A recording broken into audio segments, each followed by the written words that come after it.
Case ये है कि उसके 4 पहलू थे। पहला पहलू ये था कि जो अभी तत्काल घटनाएं घटी शिव कुमार मरीज को लेकर के, उसके बारे में क्लियरेंस देना।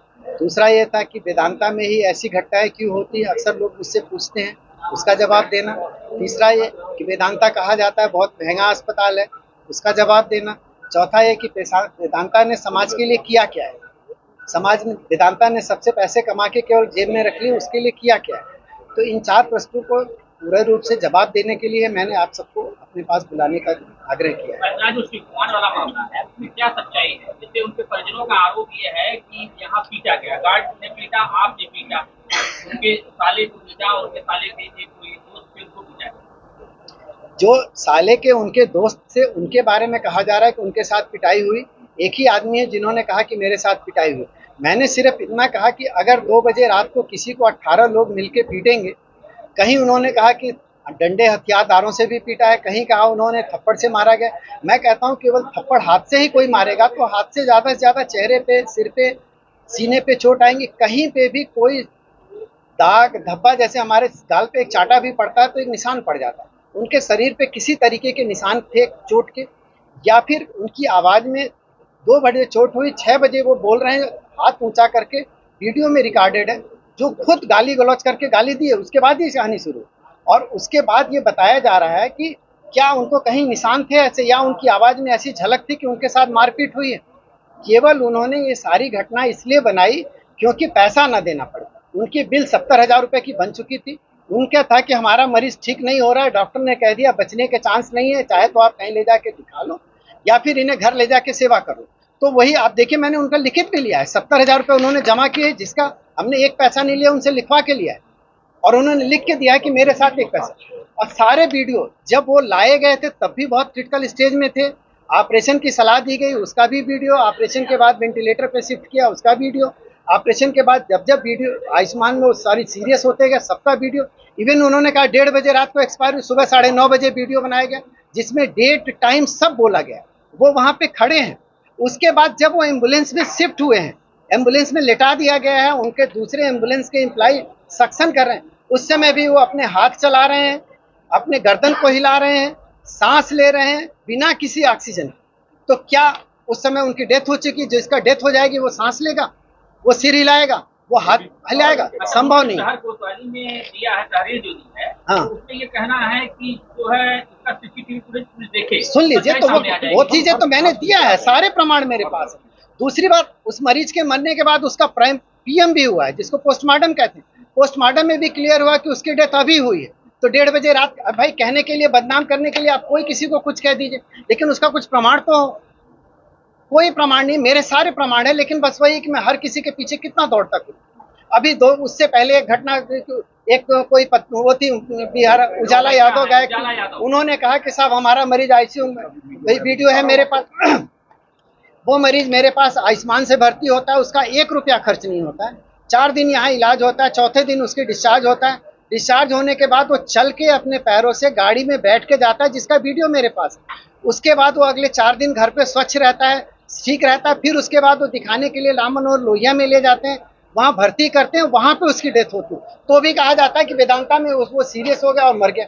अब बताइए मैं इस चीज का प्रमाण कैसे दूं? अगर समाज में लोग, यादव का ये भी कहना था कि जैसे बच्चा यहाँ सीरियस था, आप उसको कहते थे कि नाटक कर रहा है, बहाना कर रहा है, ऐसा कुछ बात नहीं। भाई मेरी बात आप सुनिए, ये शब्द तो उनकी बनावटी है। अगर मैं ऐसा कहता तो कैसे उसका इलाज करता, और अगर ठीक होता तो कैसे पैरों पे चल के जाता? वो अपने पैरों से चल के जा रहा है, घर पे भी 4 दिन ठीक है, खा रहा है, पी रहा है, सारा काम कर रहा है, और चौथे दिन लोग उसको लोहिया ले जाने दिखाने के लिए, तो लोहिया वाले कह रहे हैं भाई कुछ इसमें दिक्कत लग रही है, इसको एडमिट करिए, इसकी जांच होगी, और वहां पे उसकी डेथ हो रही है, और आप कह रहे हो कि वेदांता में उसको वो सीरियस हो गया, उसकी डेथ हो गई। तो मैं इसका क्या प्रमाण दूं? हॉस्पिटल में एक और आरोप लगता है कि हॉस्पिटल बहुत महंगा है, वेदांता हॉस्पिटल। मैंने इसका जवाब अभी दिया सर, मैं आपसे यही जवाब, देखिए सर, मेरे पास 90% क्रिटिकल पेशेंट आते हैं। इसका एक ही प्रमाण है कि अगर हम कोतवाली से पीआई निकालें, जिसे पुलिस इंफॉर्मेशन कहते हैं, जिसमें गनशॉट इंजरी, पॉइजन के पेशेंट, क्रिटिकली इल पेशेंट, और जो मार धाड़ करके पेशेंट आते हैं, उसमें आधा से ज्यादा केवल वेदांता का योगदान होगा, और आधे में पूरा जनपद है। तो जब ज्यादा से ज्यादा मेरे पेशेंट आते हैं तो, और क्रिटिकल पेशेंट का इलाज होगा, तो उनका बिल ज्यादा बनेगी ही बनेगी। और दूसरी बात, क्रिटिकल पेशेंट जब भी आता है, मोस्ट ऑफ द कंडीशन वो ये कहता है भाई मेरा पेशेंट सीरियस है, आप इलाज शुरू करिए, मैं बाद में पैसा जमा कर दूंगा। जब बाद में पेशेंट ठीक हो जाता है तब तो 4 लोग कहते हैं साहब इसमें थोड़ा बिल कम करिए क्योंकि बिल आपकी ज़्यादा लग रही, क्योंकि वो कंपेयर करते हैं नॉर्मल सर्जरी से। तो नॉर्मल सर्जरी हुई नहीं तो डेफिनेटली बिल ज़्यादा लगेगी। दूसरी बात, अगर पेशेंट नहीं ठीक होता तो कहते भाई इनको डांटो कि तुमने हमारा मरीज नहीं ठीक किया तो इतनी बिल कैसे बना दी। अरे साहब, जब आदमी ने काम किया है तो हर मरीज ठीक कैसे होगा। क्रिटिकल पेशेंट 100 के 100 पेशेंट अगर क्रिटिकल कहीं किसी अस्पताल में, दुनिया के किसी अस्पताल में ठीक हुए हैं तो कोई मुझे बता दे। मेरे इलाज में कोई कमी हो, किसी ऑपरेशन में कोई कमी हो, उसके लिए अगर कोई एक प्रमाण मुझे दे दे तो मुझे जो सजा मिले मैं मानने के लिए तैयार हूँ। लेकिन एज ए न्यूरोसर्जन अगर मेरी ट्रेनिंग SGPGI की है, वहाँ पे क्रिटिकल पेशेंट का ही इलाज किया जाता है, उसी की मेरी गुणवत्ता है, तो मैं अगर उस काम को कर रहा हूँ तो मेरा गुनाह क्या है। अच्छा, एक और फर्क लगता है कि आपने अपने वेदांता हॉस्पिटल से एक समाज खड़ा कर दिया।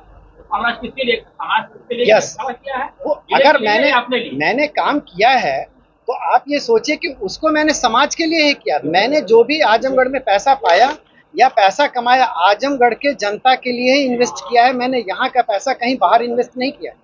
मैंने पहले किन किया, सबसे पहले मैंने डायग्नोस्टिक सेंटर बनाया, क्योंकि उससे पहले हम लोग CT MRI करने बनारस भेजा करते थे। बनारस जाने में मरीज का पैसा भी लगता था, आने जाने में किराया भी लगता था, समय भी लगता था। आज मैंने rocks magnet 3 Tesla MRI Azamgarh में पहला मैंने दिया और आज भी पहला ही है। कोई MRI सेंटर, और चार्ज उतना ही जितना सबका MRI सेंटर। 128 स्लाइस CT दिया, जो में अत्याधुनिक तरीके की जांचें होती। किसी भी सेंटर पे आज भी 128 स्लाइस CT नहीं लगा हुआ, ना आजमगढ़ में ना मऊ में, और चार्ज सबके सेम है। मैंने स्कूल खोला, जयपुरिया के नाम से खुला। आज उस स्कूल का एक टैग है कि वहाँ के बच्चे मेधावी हैं, और सर मेधावी इस हद तक हैं सर कि वहाँ पे 99% बच्चा आज एक पोजीशन होल्डर है। उसी में का एक बच्चा आजमगढ़ का इतिहास रचा है, जिसको पूरे भारतवर्ष के 40 बच्चों में चुना गया है, जो हमारे भारत के प्रधानमंत्री से मिलने जा रहे हैं, जिसका भी प्रमाण मेरे गाँव को देखकर। तो मैंने जो पैसा कमाया यही सर्च किया। अरे मैं छोटी सी बात बता रहा हूँ सर, मैंने गौशाला खोली, उस गौशाला में भी दूध का रेट वही है, लेकिन दूध जो मिलता है गीर गाय का मिलता है।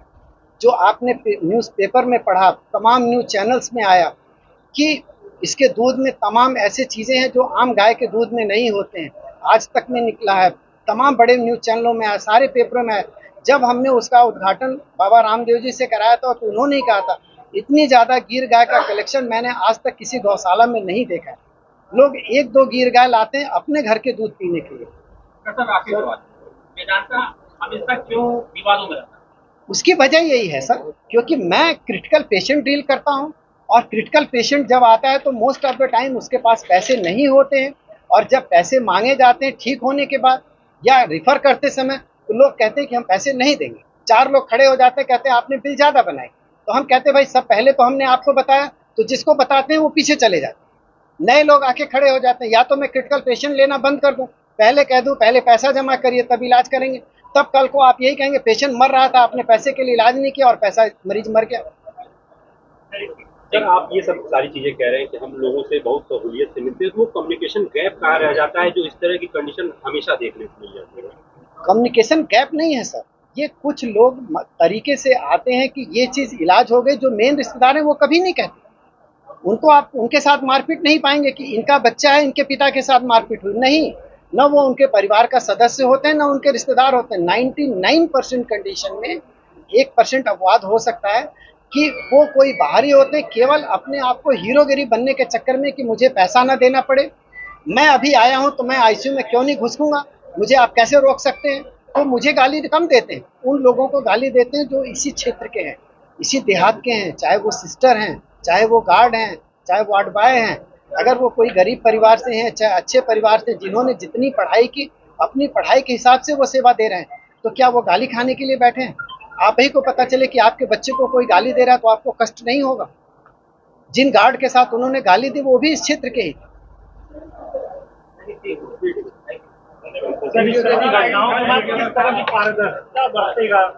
अब एक ही चीज है कि मैं अपने प्रशासन को छोटी छोटी चीजों में इन्वॉल्व करने की कोशिश करूंगा। अगर कोई भी घटना होगी तो मैं पुलिस को बुलाऊंगा। उस दिन भी मैं पुलिस को बुलाने जा रहा था तो लोगों ने कहा इन्होंने शराब पी रखी, अभी पुलिस को बुलाएंगे, पुलिस बंद करके 4 टाटा देगा, बिना बात में बात का बतंगड़ बनेगा।